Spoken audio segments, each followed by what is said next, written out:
What is up? What is shaking? Potato chips or bacon? My name is Adam Jacobi. GoIowaAwesome.com, and you are watching the one, the only, the Iowa Sports Review Wednesday night flagship edition. We've got ourselves a great program here for all of you. Program, by the way, one of my favorite words to drop the vowel syllable at the end of. There's cocaine, which you should never do cocaine. There's program. Uh, Raccoon, that's a fun one. Off to a roaring start, clearly, obviously. Um, but yes, this is the one, the only, the best Iowa Hawkeye themed chat show on all of YouTube. So the show is for all of you. I am but your humble servant. So if you're watching this on Twitter, you should see a YouTube link in the description. Go ahead and click on that. Go ahead and do it. Just do it. Who's going to stop you? No one. No one's going to stop you. And once you're in that YouTube, you can click like because everybody likes talking about sports. Click subscribe if you haven't already.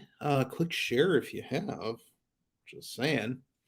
And most importantly, hop on into the chat window. You're going to see that at the bottom right of your screen, depending on what your format is. Let's see if I can point the right way the first time. There we go. Look, bottom right. You should see that chat window right there, and pretty soon it will be populated with all sorts of hot takes, questions, thoughts, most of which are going to be Iowa sports related, but not all of them, because this is what our community does. We just talk about whatever's on our mind. I mean, for crying out loud, 15 seconds in, I'm already talking about raccoons and cocaine. So, like, clearly, it's an open forum. But we're here for you. We're here for all of your chat thoughts and discussions. First topic of the night. And this is, I think, a big one on multiple levels. So, as you might have seen on Twitter, Riley Moss went ahead and declared that he would be coming back for the 2022 season, which is very good news for the Hawkeyes. Anytime that you can add a, all Big Ten defensive back, you want to do that. But more importantly, it provides even more stability to a secondary that's going to have a little bit of flux, especially with Jack Kerner on his way to the NFL. And so obviously we're happy to have Riley Moss back for one more year, perhaps a two-time defensive back of the year in the Big Ten. Perhaps.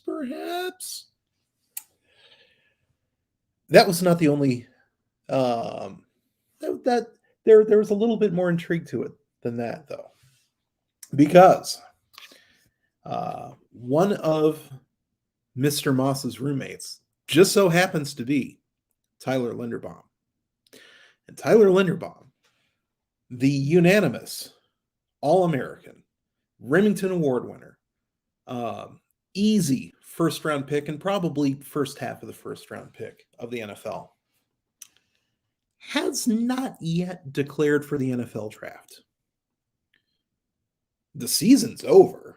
It's been over. And usually guys don't take this long to declare for the draft. I mean, heck, half of them declare prior to the bowl game, and more power to them, right? That's a business decision that everyone gets to make for themselves personally, and I don't begrudge any of that. Don't begrudge Tyler Goodson, anything like that. But there isn't a whole lot left for Linderbaum to worry about. He can declare today, tomorrow, and wouldn't change anything, about his draft process, about how he prepares for all of that. But he's just sitting there, just hasn't made that call, and it's a little weird. Again, like I said, you don't see this happen very often, and especially with guys who are, who look like they have nothing left to prove at the college level. And that is the case with Linderbaum. He has nothing left to prove. He has, again, unanimous All-American, Remington Award winner, and easily so.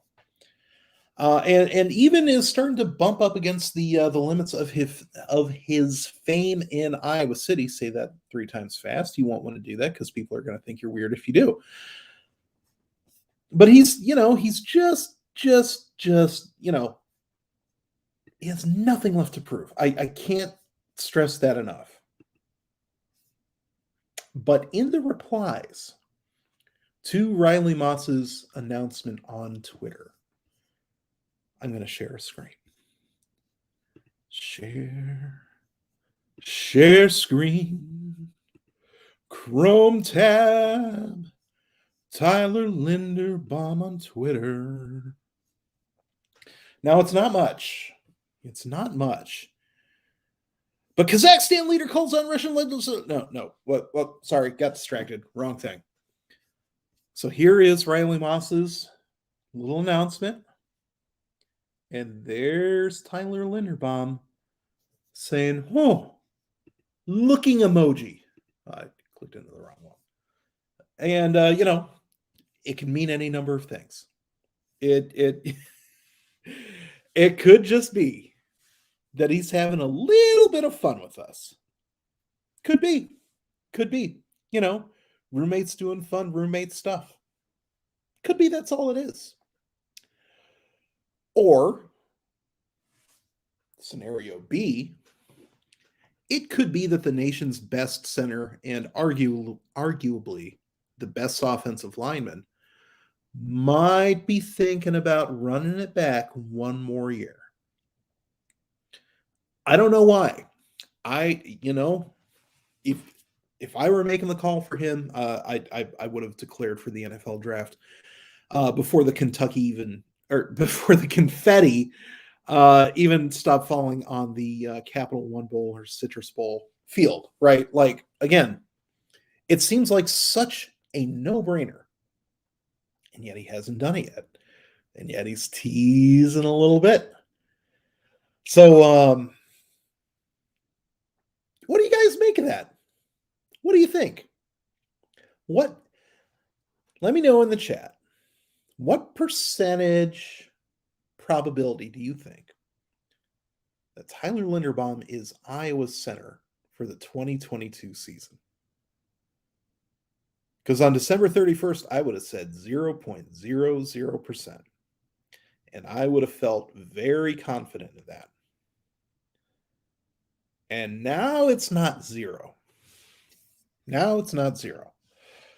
Yeah, Linderbaum, centers don't get drafted high in the NFL. And he's starting to look like a top 10 pick. That's where they've pegged him. And so, part of the calculus that you have to think about is not just, well, what if I get injured? It's, well, what if I only have an okay season? Because just dropping from, 10th to 20th in the draft makes a pretty decent impact on the amount of money you're getting on your rookie contract. Now, the second contracts are where all the money is made. Yes, clearly. But, those rely on things that are, frankly, out of a prospect's control, right? Like, you just want to make sure when you're at this stage in your career that you get drafted as high as possible. That's all you're trying to do. And, what is there for Linderbaum to do at Iowa that's going to make people think, well, he should be drafted even higher?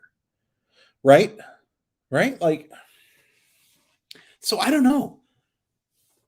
I don't get the math from, a strictly what's best for me sort of situation. But as our friend Nefarious71, good to see you once again on the stream. It might really come down to this. You can go back, but you can't really go back. And, again, we're talking about a guy who is a consummate teammate. And by all accounts, super character dude. I've never heard one ill word about him, and that's even before he donated $30,000 to the Children's Hospital through the NIL stuff. So I'm curious. Like, is there actually anything to this? Because again, a week ago, I would have said, not a chance, no way, stop playing. Right? Like don't I would sooner believe that Brian Ferentz would get fired publicly than Linderbaum coming back. But I'm starting to waver on that. And Joe, they're roommates, or at the very least, that's what my producer tells me. I can't confirm that. I've never been to their apartment. It would be weird if I had been there. So, I mean, maybe you guys who are more up on the Hawkeye gossip, the hot goss, can confirm or deny that. But I've heard that they're roommates. And they're probably, if you're going to be roommates at this stage in your career, like after 5 years of being a teammate, you're probably pretty good buddies at that point. So it is a little bit okay. Dan says that Spencer mentioned it to the press. Okay, that's all I need to know.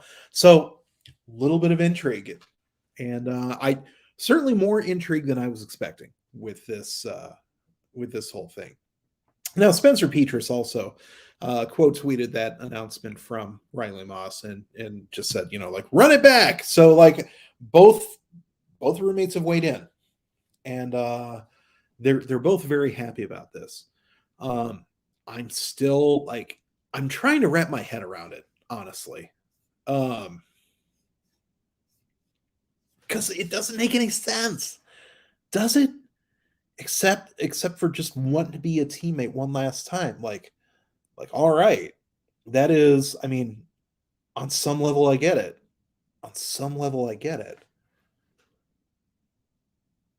But it's millions of dollars, like, to do the exact same thing that he's already going to be doing at Iowa, right? Like it's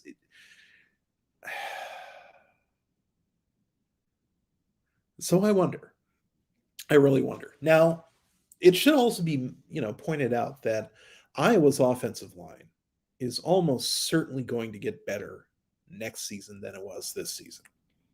Like, there are a lot of problems and growing pains with that unit. And,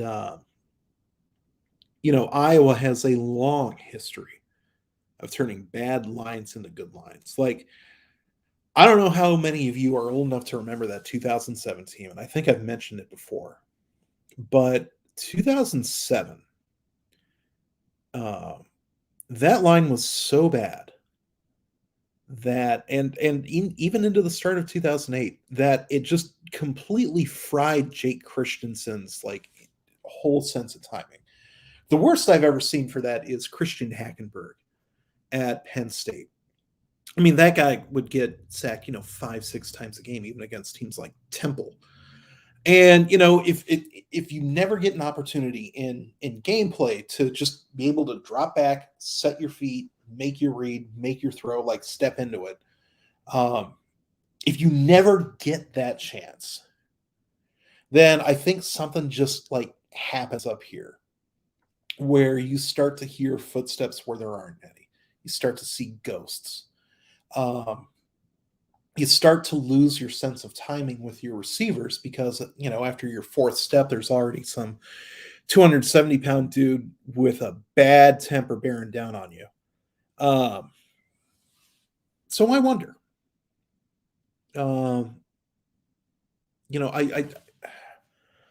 I wonder if Iowa can turn, if Kirk Ferentz can turn this line, like if he can do for this line what he did from 2007 to 2008 and really 2009 with that line. Oh, buddy. And they've also got some really highly touted freshmen, redshirt freshmen. Like, There's even more young talent that we didn't even see this year. Highly recruited guys. David Koff, uh, which can't be a real name. There's no way that's a real name. But David Koff, according to reports, was practicing with the second team as a true freshman at tackle for the Citrus Bowl. So there's clearly something there. And he's clearly like turning that 5-star pedigree into something that's actually workable on the field. And that's not always a sure thing. I mean, Iowa fans can list off several 4 and 5-star offensive linemen that never really panned out the way that you thought they were going to pan out. And that's because offensive line is the most developmental centric position on the entire football field. Right? A walk-on can make his way into being an all-conference, even NFL level offensive lineman. You don't see that happen very often with, say, wide receivers, running backs, a little bit with defensive tackles, but like the way they got defensive tackles in the SEC, no. No. But offensive line, there's so much learning that goes into it, so much like mental growth that you have to do, so much in terms of technique that you're just never going to learn at the high school level. There's maybe like 2 dudes who come out of high school ready to play offensive line at a high level in like high major college football in any given recruiting class. And sometimes it's less than 2. So for David Koff to be even like practicing with a second unit at the end of his freshman season at Iowa, pretty amazing. That's a big deal. Oh, so it's interesting. Guanco, it's good to see you as always. There's so much about getting drafted in the NFL where going to the wrong place and not being set up for success can hinder a guy's career, and certainly it can, sort of take the smile off their face, as he mentioned here. I wouldn't want to play in Chicago. I wouldn't want to play New York for either of those teams. And I had seen Linderbaum mocked to the Giants pretty often. Ugh. Like, say what you will about Iowa. Say what you will about the offense and how anemic that can be. At least at Iowa, they're winning games. Not enough for some fans. I get it. Like, there's definitely meat left on the bone this year. But, like, the Giants are going like 4-12. Bears are barely doing any better. Yeah, I get it. Barely. Act like I planned that. I didn't. So it's interesting. And I'm very curious where this goes from here. Joe says, can we have a real discussion about the team next year with Moss back and if this happens? Well, this is a big if. And I like it seems even ridiculous to even put it at like a 10% chance of happening, right? Like it shouldn't happen. From a strictly football perspective, there's no way. There's no way. And yet, hasn't declared yet. Hasn't set a date. Hasn't. Like, all we got to work with is eyes emoji. But a very, very, like, it's very clever, very sneaky. I don't know. So if this happens, and again, huge if, then you're looking at a secondary that brings back the Big Ten Defensive Back of the Year. And, say what you will about Riley Moss, but he is he has absolutely developed himself into a solid college cornerback. And like his first couple years in Iowa City, uh, debatable, debatable. But he knows how to make plays. He has a hard nose, especially in run support. He plays the position the way that Phil Parker wants a cornerback to play that position. Now, I'm not saying he's as good as Desmond King, like who is, and I'm not saying he's a front runner for the Thorpe Award next year or anything like that, but there's a lot of trust that Iowa can put in Moss on that side of the field, and not have to help him out with secondary members cheating over. So, for example. So you got that. Jack Kerner's gone. But Xavier Wampa's coming. Feels like a bit of an upgrade. And if Dane Belton comes back too, and I kind of think he is, you can have those two at whatever mix of free safety and cashback that you want. You can flip them play by play for all I care. I don't think either of them would mind. But you have there's so many possibilities and so much flexibility with that. I mean, Kayvon Merriweather's back. He's really starting to come into his own as a defensive back too. They're gonna miss Hankins, but they already missed Hankins in the second half of the season when he was out. Hope that dude has a great NFL career in front of him, because like he was looking all world until injuries sort of derailed that. And Terry Roberts, Jamari Harris, like really started to come into their own on that side of the field. I thought Harris played great in the bowl game. Sort of stinks for Scary Terry that he couldn't make it onto the field with that bone bruise, but heal up for 2022, and that is a frightening secondary. And I realize that we're coming from a frightening secondary. Just bringing in X, and if any of the other defensive backs are ready to roll right away, once again, say that 3 times fast. They're going to be running out of room on the field for all these guys. Cooper DeJean or DeJean or does anyone actually know how to pronounce his last name? Anyway, he played as a true freshman. Not much, but he's athletic to go like with any of them.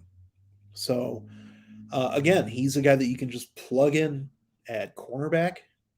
Cash, I bet you could put him at safety too. I bet. So, I mean, the secondary is deep, talented, high-level players wherever you look. I'm giddy. You should be giddy too. And and that is something that doesn't really like Linderbaum. Obviously, you really start to change the calculus of how good Iowa can be next year, even against that gnarly schedule. Like Iowa was going to be, part of what makes those teams' schedules gnarly, right? Like this isn't just like, oh, what are we going to do against Michigan? Obviously 42-3. What are we going to do against Ohio State?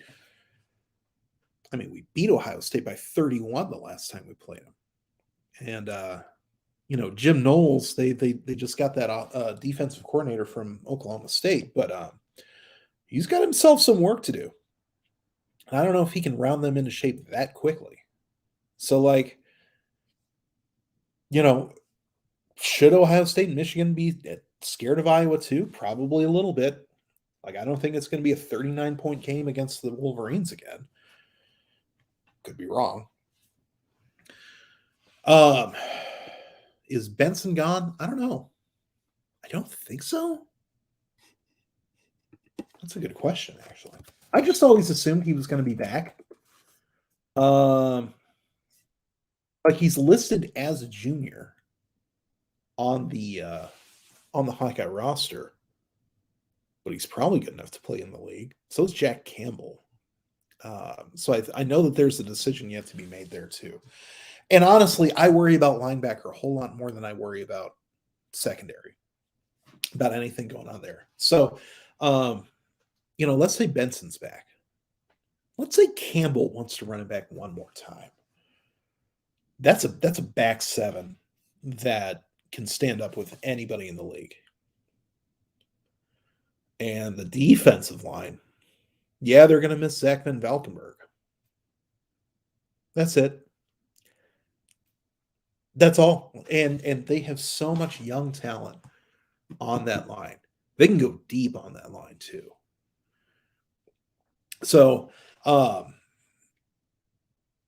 like it really feels like there aren't going to be a whole lot of not only weaknesses, but just I don't know. I don't even know if there's going to be any areas where you just like you have to attack somewhere, whatever you're calling plays. But I don't know if there's anyone on that starting 11 that you would like actually want to throw at or want to run at. I really don't. So it's going to be tough for opposing offensive coordinators in 2022. And then on offense, and I'd like to thank each and every one of you for not mentioning the quarterback position even one time in the chat yet, because I really don't want to talk about quarterback. So thank you for all of that. We've talked about it so much, and like nothing has changed there. Nothing's going to change until something changes, which I know sort of sounds like something that's going to come out of John Madden's voice, but like everybody knows that it's an untenable situation. And whether or not that results in somebody transferring, or Kirk mentioned something about who the 2022 starting QB is going to be, the way that he did with Beathard and Rudock, or whatever. All of that, might happen sometime in the future, or it might not.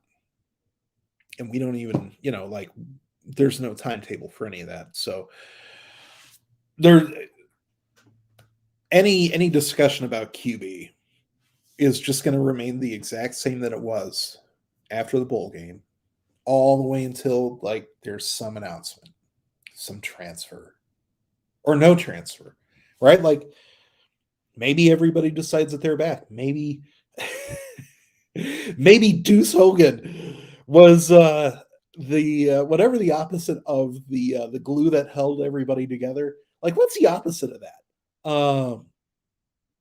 He was the centrifugal force that was throwing everybody apart. I don't know. I'm not a scientist. But maybe who knows? Who knows? A little bit of a reset for everybody, since we are half an hour in, and this is about the time that I do such a thing. My name is Adam Jacobi of GoIowaAwesome.com. You see that little logo right there? That's where it is. And you are watching the Iowa Sports Review. And down there, I'm getting so good at pointing on my screen. If you're watching on Twitter, go ahead and click on that YouTube link that should be right there in the description. And once you're in our little YouTube channel, go ahead and click like, because it makes the YouTube robots love us. Go ahead and click subscribe if you haven't already. Turned on your notifications, and you'll know whenever we're going live. And if you're already subscribed and you want to talk with more of your buddies, go ahead and send this link to them. Send them this channel. Put a gun to their head and tell them to subscribe. Don't. Not a loaded gun. Okay, that's where I draw the line. But put an unloaded gun to their head. Sorry, my producer's in my ear telling me that we're not legally allowed to tell people to do that. So don't do that. No firearms whatsoever. No violence-based coercion, because apparently that's a felony. So gently, politely, lovingly suggest to them that they subscribe. Right? That's better. That's much better. I hope I didn't get this channel kicked off of YouTube. Yep. And that's how the channel ended. He started talking about guns. But they were always unloaded guns. But anyway, that's what's going on here. And hop into the chat if you haven't already. And you're going to see friends like Joe, Nefarious, Guancos, Ray, Circleback, all of our old familiars in the chat with their hot takes, their questions, their thoughts. You can join them. It's free of charge. All right. Good work, Adam. This video is also brought to you once again, and as always, by Polar Seltzer Water. Made from real polar bears. We love us some seltzer water. Yes, we do. Okay. Hands up, who watched the Iowa-Maryland basketball game earlier this week? Hawkeyes pulled out a thrilling 80-75 victory. It was close late. It was a 40-minute game all the way. And, Iowa started out fast, went cold for a little too long against a visiting team that's probably not going to make the NCAA tournament. But when it mattered, Hawkeyes got buckets from, well, just one person, Keegan Murray, which is a little bit rude to say. But Murray tied his career high with 35 points and looked great doing it. Right? Like it's one thing if you're forcing the ball to a guy and he's getting 35 points because he took 30 shots. But that's not the way this offense operates. As a matter of fact, Iowa, this is hand to God true, leads the nation in turnover percentage on offense. 12%. That is the best out of all of men's college basketball in terms of turning the ball over. So the fact that they have such a focal point, and that there's no other way to describe it. Such a focal point on offense. A guy who you want taking the shots more than just about anybody else on the team.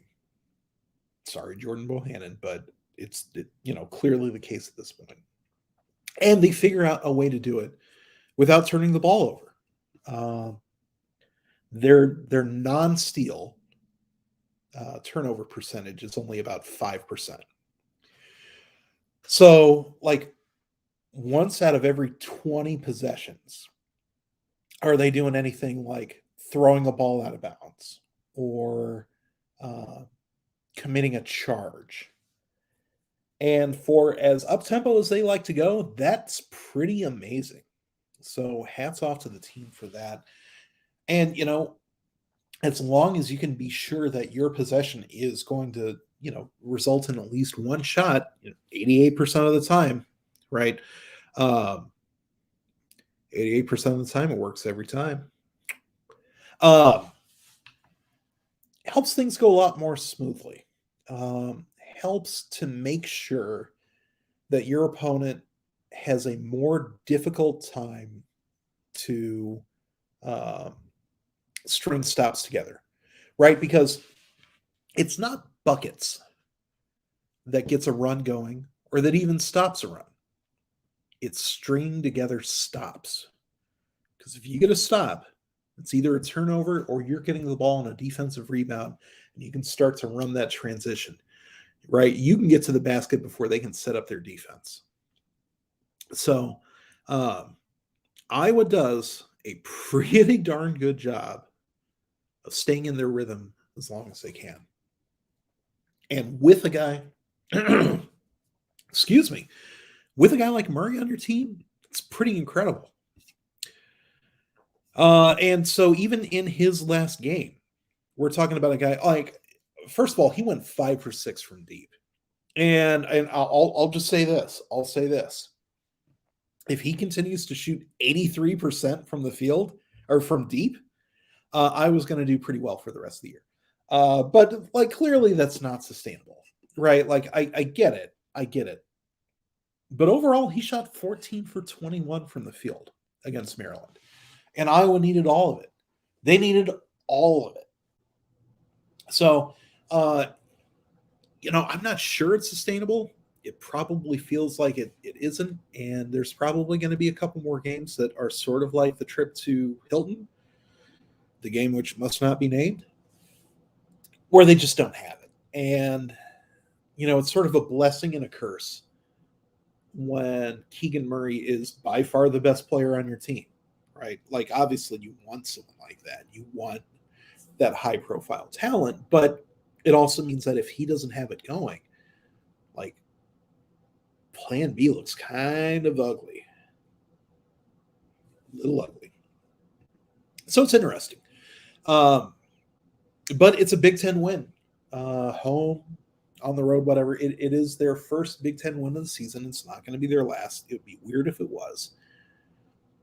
But you take these wins where you can get them, especially when Maryland is playing as, I guess, for lack of a better term, as frisky as they were on Monday. And, I thought Danny Manning did fine. That Fats guy, I've already forgotten his last name. Like, what's the point of remembering a last name? His name is Fats, but he's not fat. Like, I kind of wish he looked like Khalid El-Amin. Not enough tubby basketball players. Just my thoughts. Yeah, the crowd, it's super hampered by the fact that the students weren't there. But also, the next time you watch a game, an Iowa game at Kinnick, at Carver Hawkeye, Kinnick Court, at Carver Hawkeye Arena. The next time you watch, pay attention to how much of that real estate right next to the court, pay attention to how much of that is taken up by stairs and aisles. It's just a ton of wasted space. And so there's like aisles and then like maybe 6 or 7 seats and then another large like two-way staircase again. And I'm sure it makes sense like at the top of the arena, like bringing everybody down and all that. But in terms of getting enough people just around the court, just close enough that them yelling is actually going to affect the players in any way. Because the acoustics suck at Carver Hawkeye. They just do. So if you're 40 rows up, that sound dies before it ever gets to the court. It just does. And so when you've got that, you've got the bad acoustics, you've got 40% of the bowl around Kinnick either taken up by like aisles, and then the actual student section itself is so far removed. It's so removed I couldn't even get both of my hands on. There we go. It's so far removed from that stanchion where the hoop is, that again, like, they're not on top of these players at all, the way that they are at Kinnick, and the way that they were at the field house. It's just not designed to be a hostile place to play. There's so many like functional things about it that you can't put it on the fans. You can't even put it on the ticketing for all the blue hairs getting those nice seats, right? Like, because at the end of the day, there's so few people near the court, like really near the court, that it's just a pleasant place for opponents to play. And I really wish they would do something about that. I don't know what that something is. I think they need to.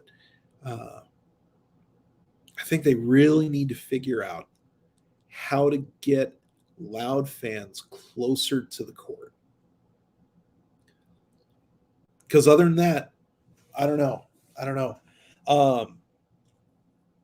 And it also means that there's probably going to have to be a very wealthy benefactor who's going to pony up for those necessary improvements, because I would say that they're necessary. I won't go so far as to say as they need a new basketball arena, because that is the kind of money that nearly no athletic department has at this point with these uncertain times and these revenue shortages. But boy, Carver could just be so much better, couldn't it? Like, so much better. Just bring back the tiers the way that the field house was. Like, get that second half of the crowd, just get them looming over.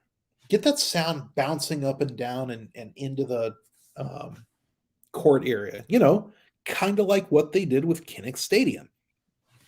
Just bringing fans closer in that north end zone and creating that channel for the sound to just get focused right down onto the playing surface. I mean, we saw what it did to Penn State, didn't we? It was the same deal at the field house, same deal with Beaver Stadium, right? Like, there are ways to channel the sound and the acoustics to make it as loud as possible. And whoever designed Carver Hawkeye Arena paid attention to none of those things. So, yeah, it's a tough situation. It is. All right. We're 45 minutes in, and looks like our chat has gone to sleep. And honestly, I've got some miso salmon waiting for me in the kitchen. So with that, I think we will call it an evening. So thank you all, each and every one of you, for joining me one last time. My name is Adam Jacobi of GoIowaAwesome.com, and you have been watching the Iowa Sports Review Wednesday night flagship edition. Thank you all for your questions, your comments, your thoughts. I hope you had fun. I hope you did. I hope you learned a little bit something too. And Tyler Linderbaum, if you're watching, you're not watching, but if you are, please make an incredibly reckless decision and come back. Do it for us. Do it for us.